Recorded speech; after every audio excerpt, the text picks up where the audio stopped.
This episode is brought to you in part by Museum of the Bible and its new worship experience, All Creation Sings, made in partnership with Creator. Step into an immersive room with vibrant visuals, soundscapes of praise, and interactive displays illuminating the story of worship. Get tickets at museumofthebible.org/ACS. Before we begin this week's episode, I want to advise caution. Today, we discuss child abuse and the trauma it creates. While Leigh does not share specific details of her childhood experiences, our conversation may still be triggering for some listeners. Welcome to the Grace Enough podcast. I am your host, Amber Cullum. Today, I sit down with Leigh Mackenzie to discuss the hard and necessary healing work after traumatic childhood experiences.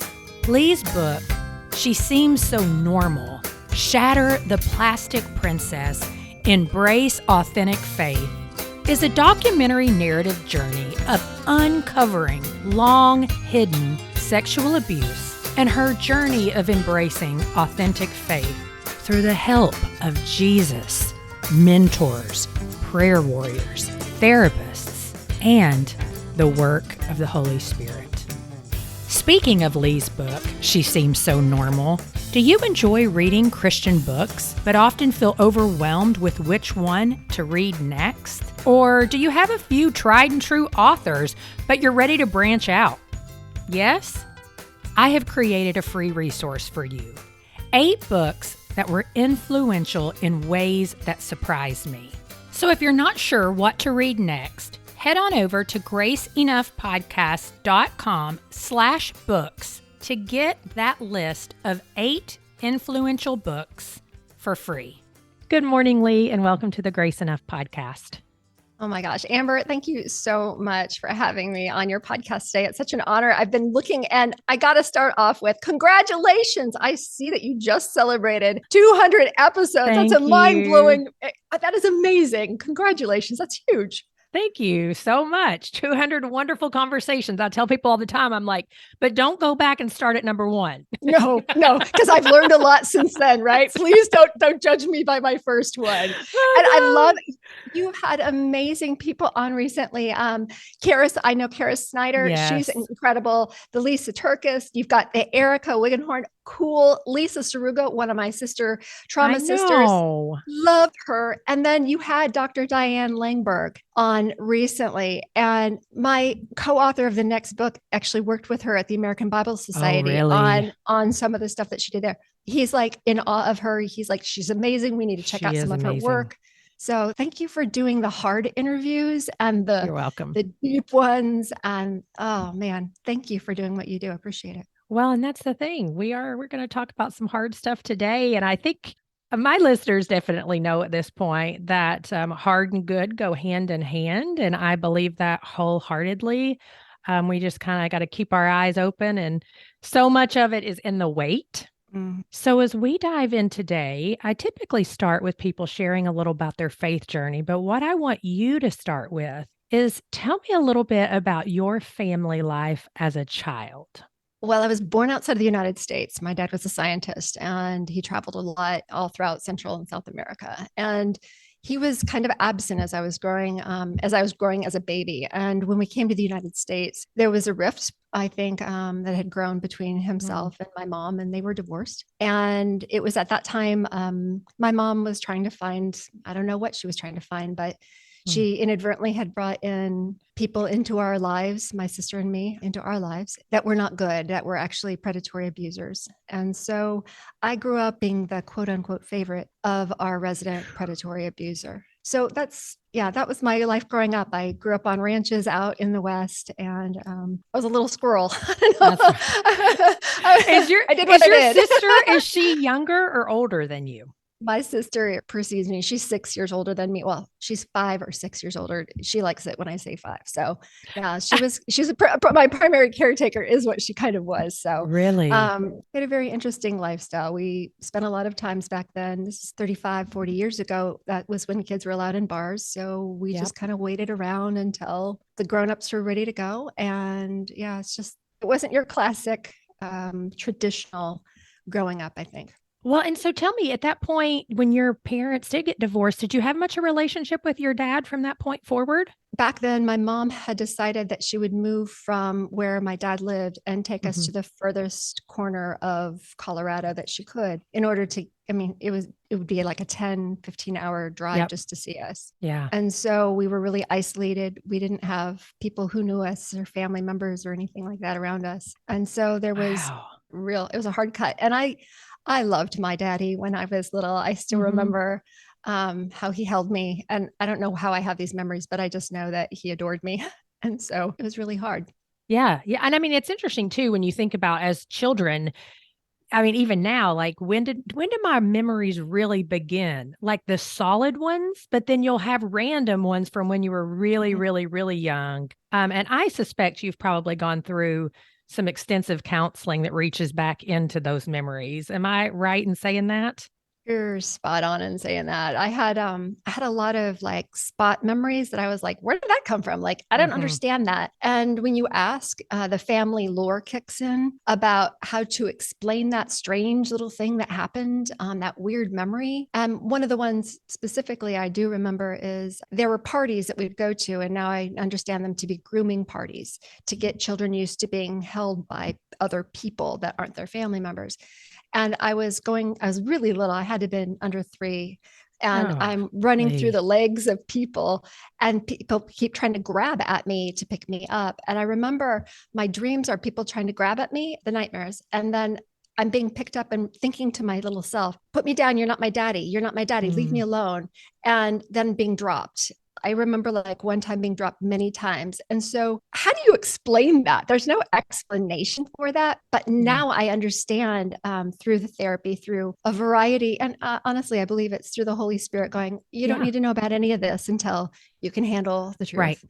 And you're strong enough and you have support and you're far enough away. And so now I'm like, oh, okay, that makes sense. That's, if anyone remembers, like the recently we had the whole blow up with marketing. There's a luxury marketing brand that got in huge trouble for dressing children up with strange stuff on them, and they were holding things. That is actually what alerted a lot of people. That is part of the grooming. You get a child used to holding things and getting their picture taken and wearing strange things that they shouldn't be wearing. Oh, wow. So that's, maybe some people don't understand. It was in the news a while back, but that's grooming. Goodness. I mean, that's the thing. There's so many, and it just becomes your normal lifestyle as you get older because you don't know any different. So to you, that's completely normal. Totally. Yeah. This is how I've been trained. That's right. This episode is brought to you in part by Beyond Ordinary Women Ministries, which prepares Christian women for leadership. At BOW, we believe that every woman is a leader because she influences someone. So, whom do you influence? Do you mentor a woman? Serve in the workplace? Or do you lead a small group, teach the Bible, or even lead an entire ministry? No matter who or how many you influence, our free online resources will help equip you.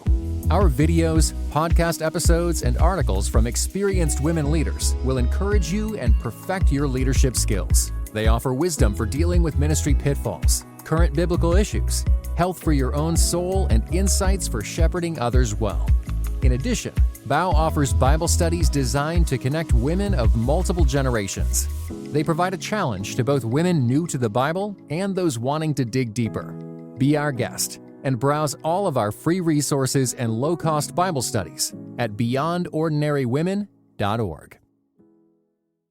Well, so you are a child sexual abuse survivor, and I know that you could share and share about what you experienced. And I don't expect that. But I would like for you to share a little bit more about some of your experiences and how you feel like they shaped you into the person that you were as a teenager, as a young woman, and beyond until you finally started getting to break that cycle. That's a really great. Yeah. And I don't like sharing a whole lot of details, obviously, because it's really triggering for a lot of people as well as for me. But I would say that my grooming started when I was about 3. He used to make me sing. So I love to sing. And then I sang at my preschool graduation and I was the queen of the ball.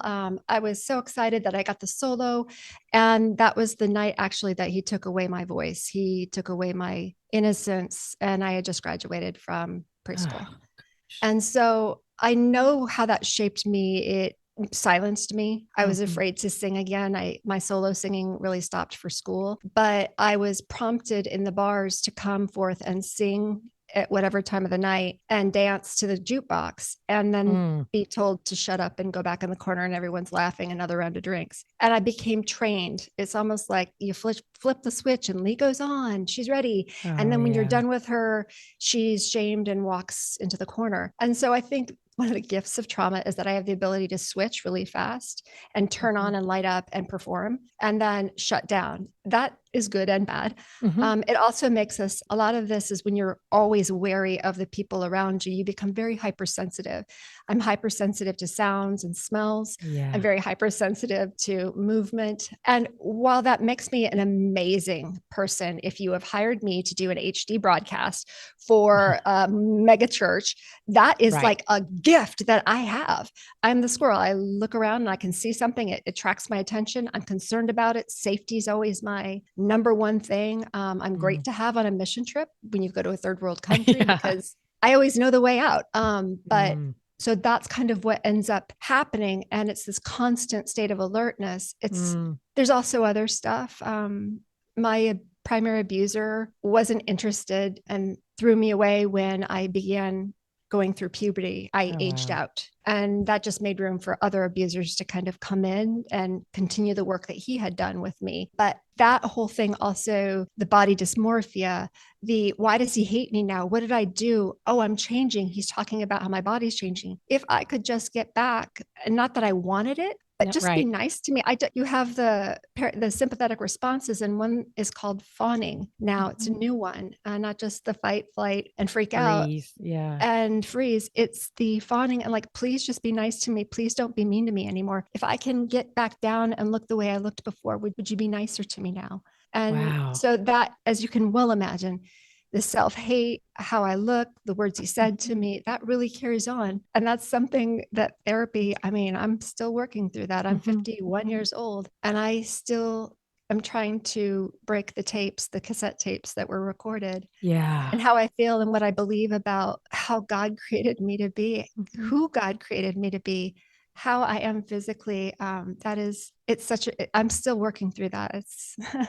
It's a lifelong process.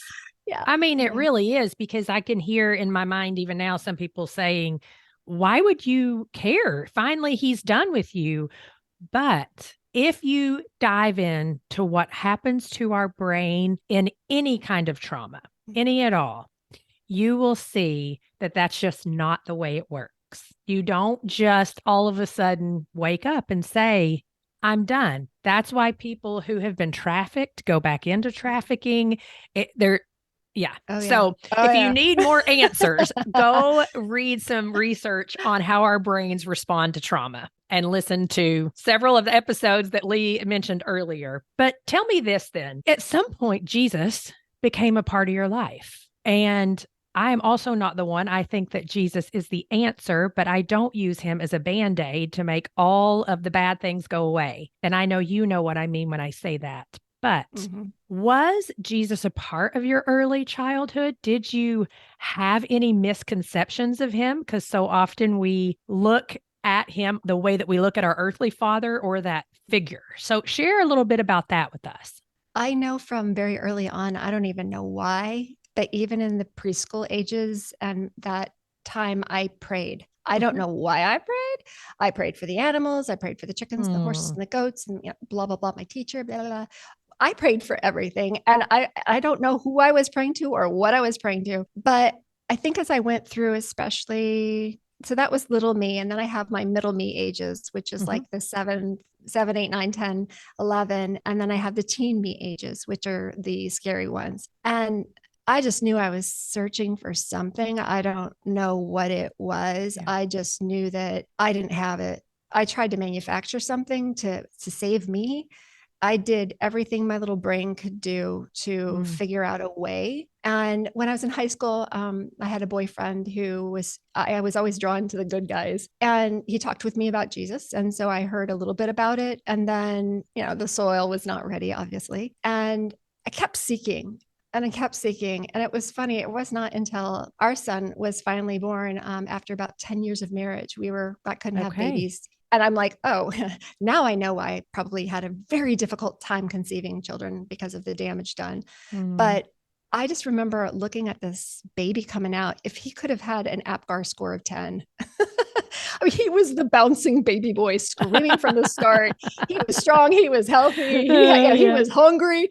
And I looked at him and I kept counting his fingers and toes and going, how did something so perfect come out of something so worthless and broken, disgusting as me? And I mean, that's when I'm like, who in the world are you? What is this God thing? Like, this is not what I deserve. Okay. This is grace. Like, if I would have known what grace is, I look back and I would have told myself, this is grace enough. Just cause it's you're right. You do not have the favor. You do not have it, but God is going to give you grace. And I was like, so that's what started the search, is Julian being born. Wow. And I had friends that were around me that kept asking me to Bible study. And I'm like, I swore a lot back then. So I'm like, no, I'm good enough. I'm cool. I'm all right. I'm cool being drunk. I'm cool, being mean to my husband. I'm cool, whatever it is I'm doing, reckless, that is horrible to everyone around me and laying waste to the thousands. And finally, after about 7 times, my girlfriend was like, please just come to the study. And I'm like, fine, but I've got a baby. What am I supposed to do with this baby? And they're like, bring Julian along. Yeah. And they just kind of like gathered me in. And then I had 1,000 questions and 1,000 more. And they kept on answering and they kept on praying for me. And bam, 18 years ago, I'm like, Jesus, you better show me who you are. If you're going to reveal yourself, then reveal yourself now, because I've been studying. I've been going so hard. It was in a Beth Moore, a beloved disciple, Bible study. And I was like, if you want me to know you, you better do it now, because I am losing heart. It's been like over a month, and cried. And it was like stuff came off my eyes. Like the scales, literally, it felt like they came off my eyes. And as I looked down at the Bible, it was like words started lifting up and they were highlighted. And I guess now I'm telling more people this now, but this isn't a story I really share a whole lot, because it's really one of those mystical, magical, Holy Spirit moments of, oh my gosh, Leigh, I'm showing you who I am. Yeah. I am your Father. I am the Christ. I am your Savior. And here's the Spirit. And I sold out after that. Wow.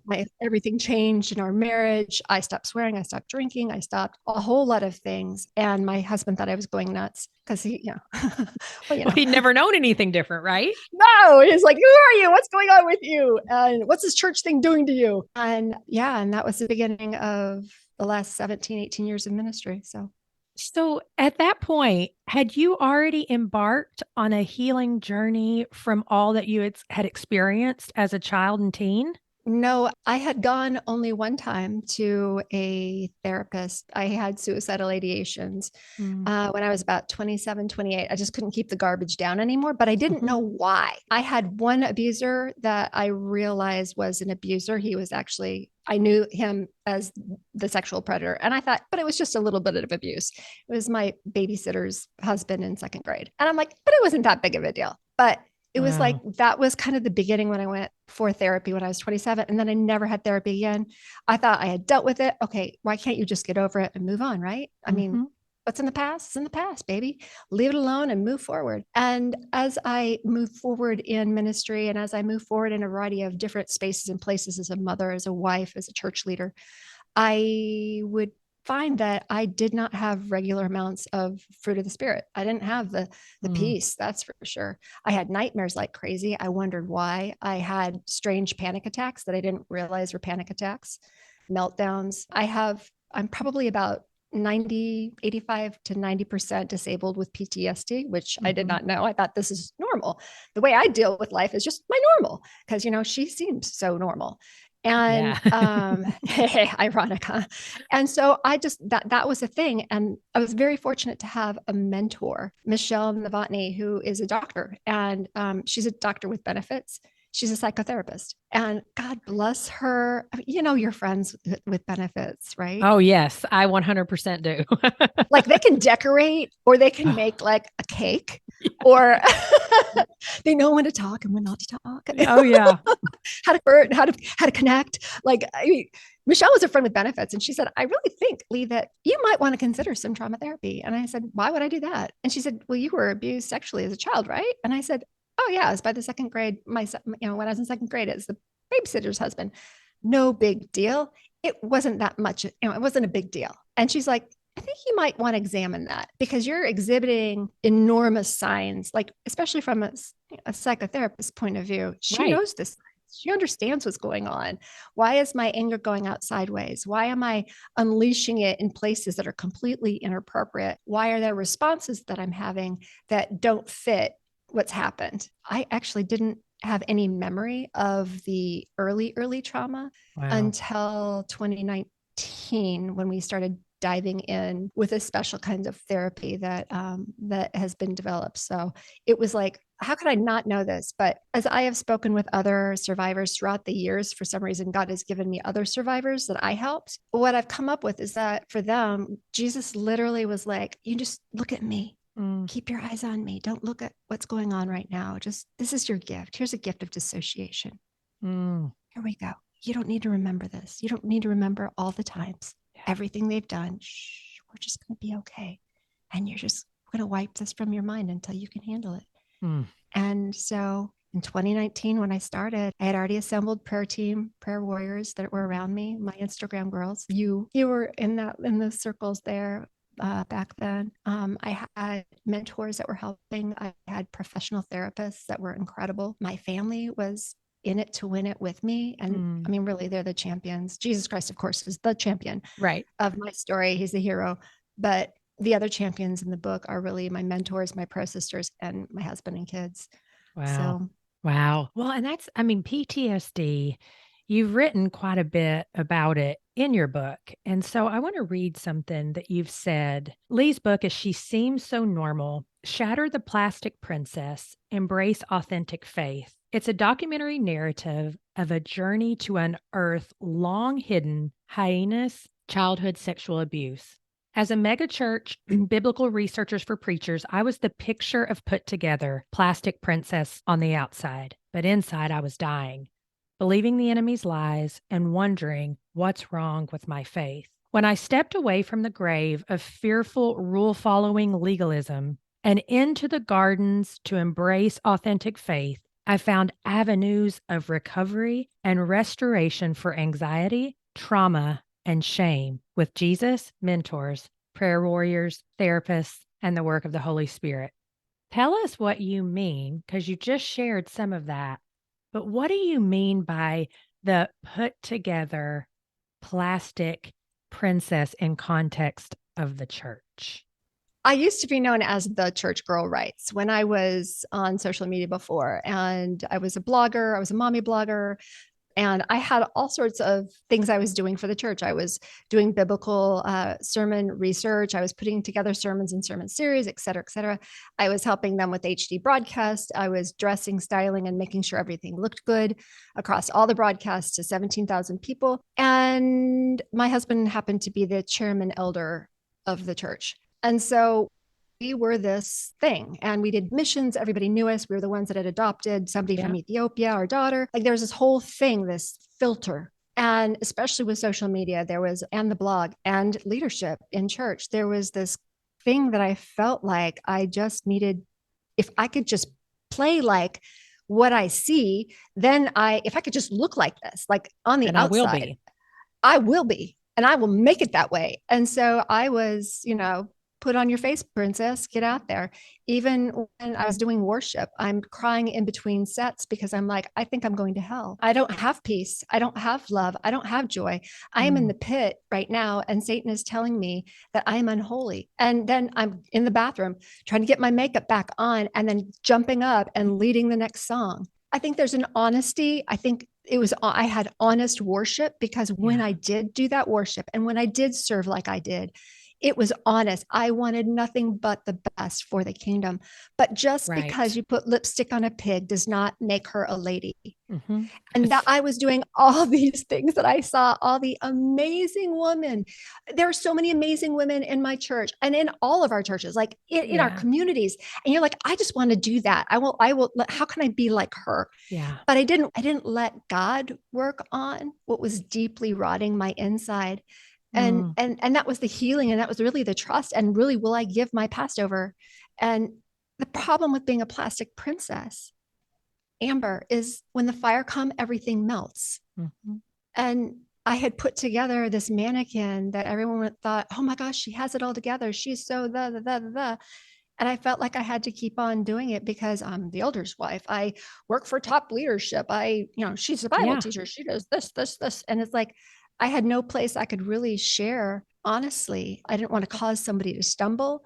I didn't have the safe circles of accountability necessarily inside of that I had created for myself. I was everybody else's safe sphere, but I was no one else's.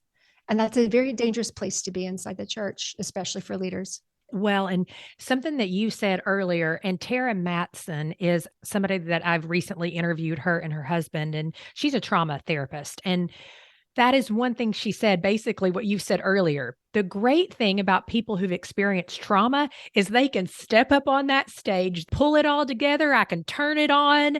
I can be exactly who you need me to be. But man, behind the scenes, I'm like falling apart. Now, not always, but that tends to happen. And some of what they're convinced, some of what we see in leadership that is failing so hard right now is they need trauma therapy. And I think you would agree with that. Well, I was a handler. So I've been a handler for talent as well. Okay. I mean, I have handled Sheila Walsh. I have handled my dear friend, Franny Rivers. I have handled Daryl Strawberry and his wife, Tracy. I mean, I've handled musicians and stuff like that. And of course, I've handled preachers. Head cases, and I love them all because we're all head cases behind the scene. But I was always the one thing. It's just a different thing, right? I mean, what you see out there in the front, I mean, they are that, yes, that is them. That is them. But also what is in the green room. And I was always one of the ones making sure that everyone is safe in the green room. Like our talent would be safe in the green room.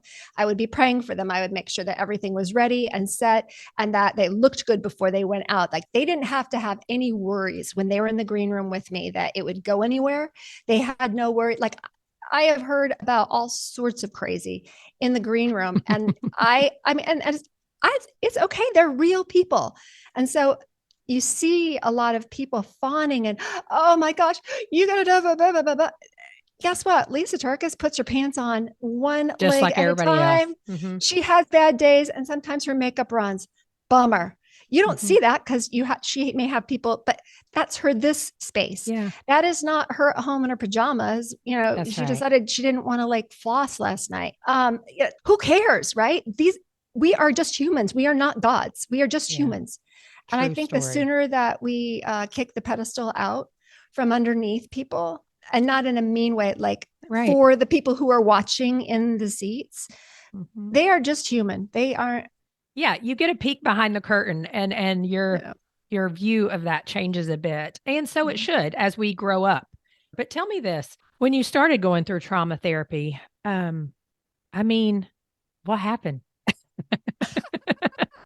Because that's a loaded question. I know. Well, because I want people to know that it's not like everything just turns into you become the pretty princess. No, it's a lot of work. And a lot of times things explode before they begin to calm. And that might not be your experience, but I'm just curious. Yeah, you've spoken with enough people and you know enough people to know that when you embark on trauma therapy, and literally I walked into Mhm. trauma therapy as the control freak of like who I was. And I told my therapist, all right, I have problems with this, this, and this, and this is what we're going to fix today. And she was just like, okay, would you like to have a seat on the couch? I'm like, yeah, that'd be fun. They're so calm. I know. And then the couch is squeaking. And I'm like, oh, I hate this couch. Like, I want to control the couch. And it was a weird trauma therapy is a weird trust love thing for me. I trusted my therapist. I was very fortunate to have her on great recommendations. Mhm. We built trust over time. She didn't get it right when I walked in the door. Yeah. And we shouldn't be trusting, That's right. carte blanche. That's foolish. Mhm. But as we moved deeper and deeper into trauma therapy, she taught me a lot of the coping mechanisms that I have in the book. My mentor, Yeah. Dr. Michelle Novotny, taught me a ton of the coping mechanisms that I talk about in the book. And it was awful. Like there were times I don't want to like dissuade anybody from going to therapy because it was the best thing I ever did for Right. myself. It was the best thing I ever did for my husband, my children, my community, this world, and myself, as well Mhm. as God. Mhm. But it was hard. The memories when they Well, came back. before you go into that, I think Yeah. something that can help people not be dissuaded is this is one of those things, if you're a believer, where you actually do say, okay, God, I have to trust you with the pain coming back up Yep. in order for us to go to the next level. Yeah. You got to And cross that the Jordan. trust is really, really hard to say, okay, here it is. Well, you think about when the Israelites crossed over the Jordan, for the first time as the nation, they were crossing over at high water.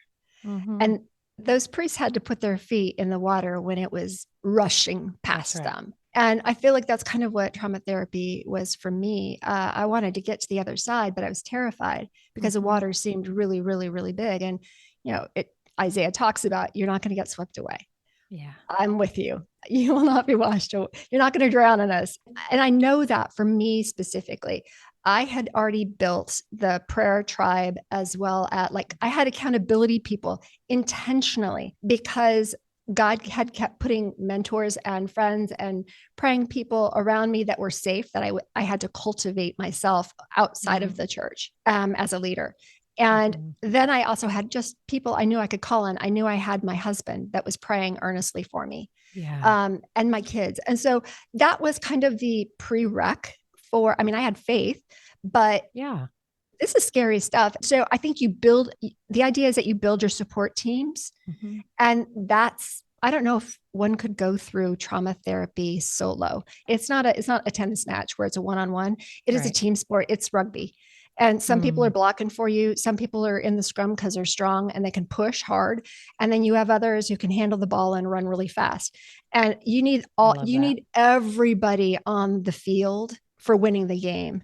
And so I loved how God had these people around me. And then as I embarked onto the trauma therapy, I mean, it's like a diary. If you read through the book, it sounds like Yeah. it's almost like in real time, reading my diary and we're sitting across from each other having coffee or something. But that was the big thing about the trauma therapy is having that support around me. And I was in a safe environment. I was very biblically sound. Obviously, I knew God. I knew who God was. I didn't quite know exactly who I was at this point. I'm still working on, I mean, I'm in therapy now and it's been 2 years since I finished the original. And now I'm back in because I thought it would be a one and done, Amber. I I think thought it'd be a most of one us and do. done. Oh, come on, man. Can't we just, will we ever be completely healed on this side of heaven? And I No. actually had an interviewer ask me that. And I'm like, I don't, well, my Until the day of PTSD Christ nightmares, Jesus. I know. I'm like, no. And then I will see myself, as clearly as he sees me now. And I won't actually walk away after seeing myself and forget who I am in the mirror. Like, we're going to understand that. But I don't know if those PTSD nightmares will ever end. Yeah. I don't know if I'm walking down the streets of Chicago, if I will ever just walk down the street and have no thought about the person who's driving by in the car. When my daughter is walking next to me, thinking about where can we drop to our knees or crawl to if something starts happening on the street right now. Wow. I don't think I can ever go to a foreign country when I'm visiting. And I'm like, all right, there are 3 exits out of this building. and this is how we get out, and this is where they lead out to. That is always on my head. Okay, who's got what? This doesn't work. This is here. I have a knife here if I needed that. Like this is the stuff that I'm Ooh, constantly. girl. It's the constant. And when you've been trafficked in a third world like I have, that's what you start actually thinking about is how do you get home safe? I think that's the thing, though, about counseling, that idea that we sometimes put in our head of being one and done. We all crave healing completely so desperately, right? Oh, yeah. But that thought of we aren't complete until the day of Christ Jesus. So it's not a failure to go through therapy and then have to go. And that's one of the lies that I have believed, because typically family members in my life has been painted as, oh, there must be something wrong with you if you have this diagnosis. There's something wrong with you if you have to go to therapy. You know what I'm saying? And so and then those just come back in, and it's not a failure to return. Actually, I feel like it's just another huge faith step forward of, nope, work's not done. Absolutely. I keep asking my current therapist, and God love this guy. And the fact that I even have a male therapist is insane. It's 100% God thing. Cause I said, never will I. Right. And here I have male therapists, which is hysterical. But what's really funny is we've been talking a lot about, a lot of us who have trauma always try to give the very best to the world. That seems to be a pattern that I've seen throughout a lot of different people that I've met who have what we have going on. And it's that idea of perfection, like the white glove. I'll give the very best, the very best, the very best, because maybe if I could have given the very best before, maybe all this stuff wouldn't have happened to me. If I could have just made you happier, if I could have just done the right thing, if I could have just, all of that. And so we're really good at customer service. That's one of the gifts of trauma. The gift of being kind to people, that's a gift of trauma. The gift of de-escalating other people when they go nuts, that's another gift of trauma. But what about us? Like my therapist asked me, what would it be like, Leigh, for you to receive the white glove service?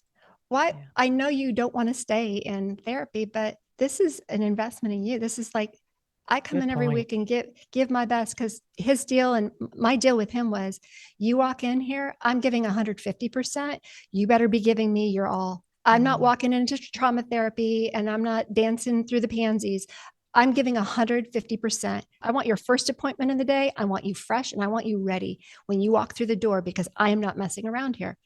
And so we have that kind of agreement of we give our best. And then he's like, therapy, this helps you. Like, don't you've seen how this has gone.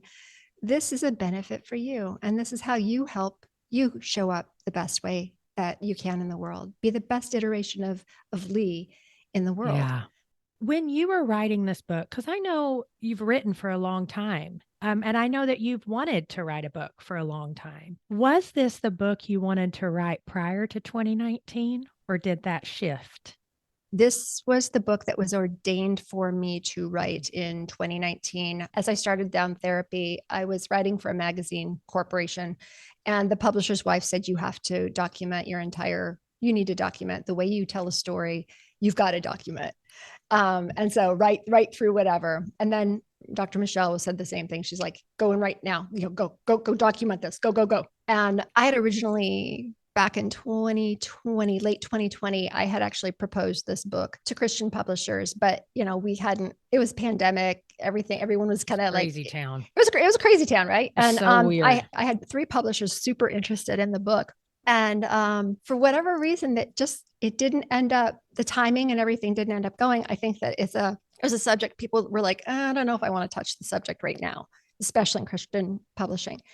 Fast forward to, I was like, okay, I'm going to let that one die. I'll let She Seems So Normal die. And I started working on Stories Not Shared on Sundays and why we feel like imposters in church. I'm not sure about the tagline, but it's the Stories Not Shared on Sundays. And it's all the stories that if we could actually hear and the preacher talk about, like, it's all the hard ones, it's the messy ones, it's the gross ones that they're like, oh, this does not work in a 3-point sermon. And this is, we got to keep it PG here, brothers and sisters. Yeah. And these are just too hard to even try and wrap up with a bow. And by not sharing those stories from the stage, what happens is in the seats, people feel like, I'm not sharing my weird stories. I need to come cleaned up. My messy might be too messy. Yep. And we've been told that, not verbally, but there've been a lot of nonverbal unwritten rules saying, yeah, keep that under your hat. Or I'll pray for you from far over here because I don't want your messy getting on my messy over here. And so I started really looking into a variety of different stories, the ones that aren't often shared. And so that's going to include people's personal stories as well as Bible stories that I think a lot of people are going to be like, I never thought about it like that. I don't even know who she is. Who is that? And I think I'll really love that one. I'm so excited about it. People are like, oh my gosh, why would you? And I'm like, whoa.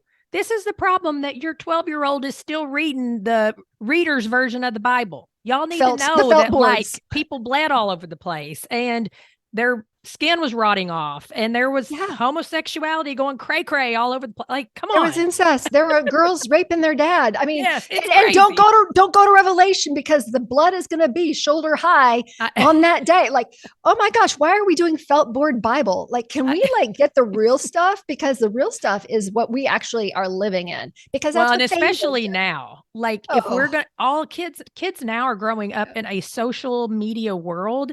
So they are seeing things so much younger and having sadly experiences so much younger. And so we can't keep acting like we are clueless about what's going on, particularly when half of it's in the Word. Well, and what's great about it actually being in the world, I'm raising a 15-year-old girl, a 15-year-old Ethiopian girl in Chicago. And it's really interesting. I have a 21-year-old, almost 21-year-old son.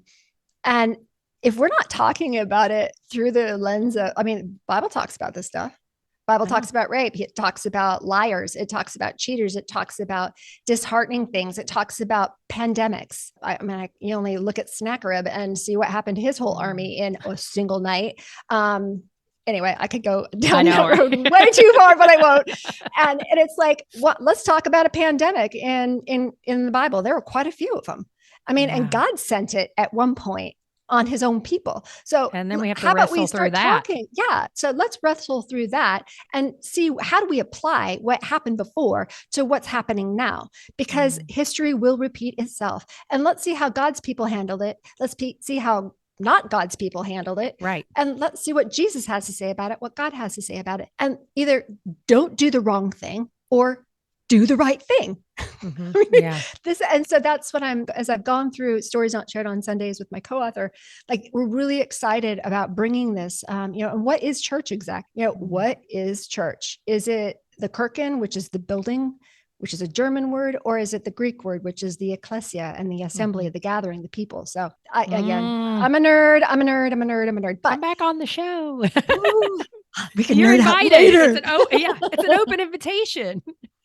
Love it for the next book. That's right. Well, so tell me this then, as we close out. She seems so normal.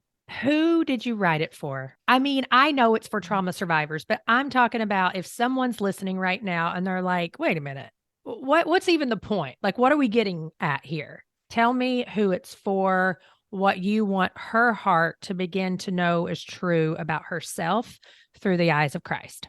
My primary is me at a younger age. Right now, I'm really trying to be the person I needed when I was 8 and 5 and 16, angry and really angry at 16, suicidal at 27, scared when I was 30, damaged when I was 36. Like, I'm just trying to be the person I needed when I needed her. And you don't have to have the same kind of like stuff that happened to me to get something from the book. This is a story about shame. And if you have a shameful story, the way you nurse shame is by silence and judgment.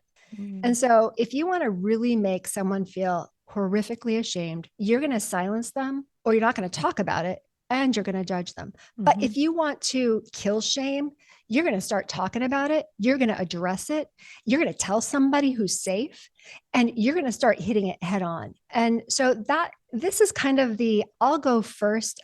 I looked around and saw the Olympians giving their testimony before a congressional panel about something that I know what they're talking about. Like, I've experienced that kind of thing.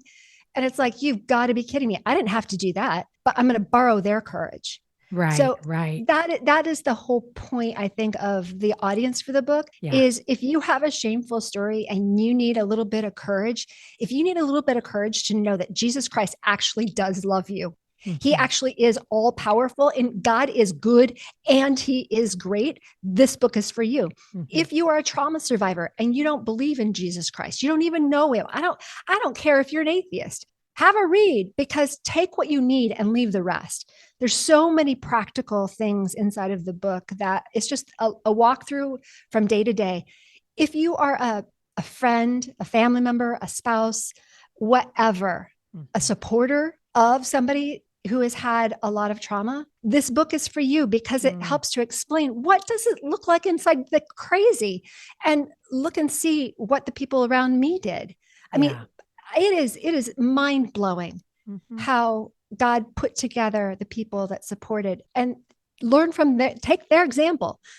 Don't take mine, take their example. And thirdly, if you're a pastor, preacher, leader, or a school person, if you're in a position of authority over other people and you don't like the toxic environments you're in or that have been created, this is for you too, because we have got to change the way we talk about trauma.